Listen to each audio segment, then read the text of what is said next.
shuffling on the floor. The reason I bring that up is because we did a readers theater during Disability Awareness Month with 5 of our students with different disabilities.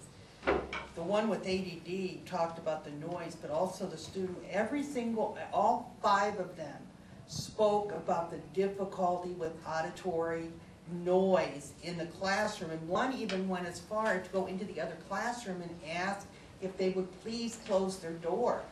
But I was surprised with the variety of disabilities that auditory noise was so distracting for them. It even went as far as a student with a psychiatric disability.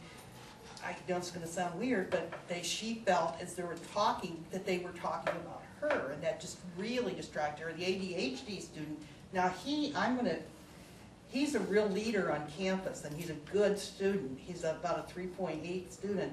But when he takes a test in my area, if there's nowhere else to take him, I let him take it in my area. I go back in the room, and he's taking down my clock, and taking the batteries out. And he requires, and we got a white noise machine, and he hasn't gotten, I don't think he liked that, did he, originally? No, I think you have to get used to it. I think you have to get used to it, though.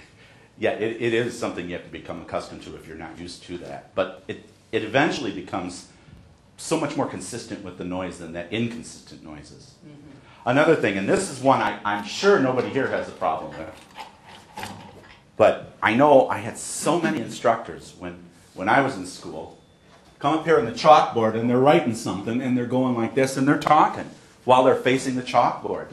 Look at the people you're talking to.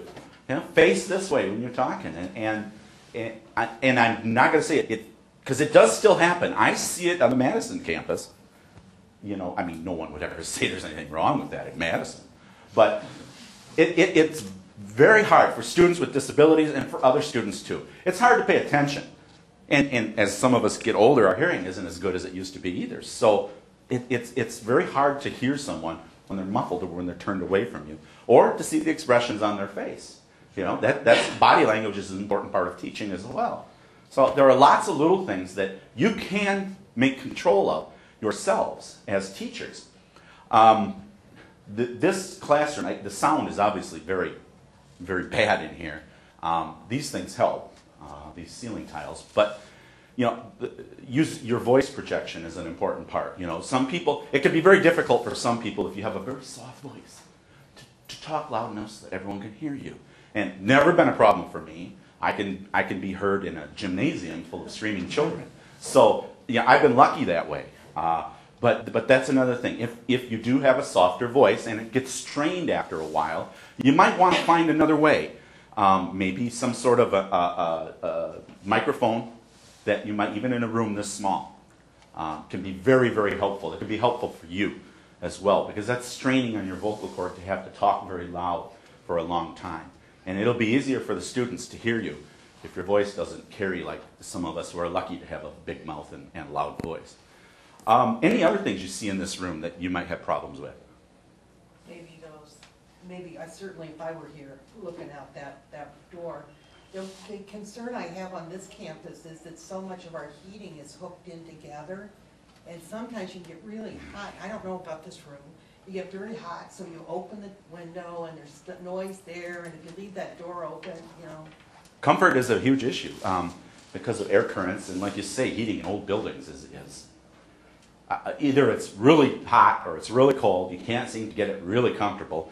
And having a door open does help as far as drafts and currents and keeping more consistency. But then you've got all of this disruptive movement out here, and sometimes it can be really disruptive because it's loud.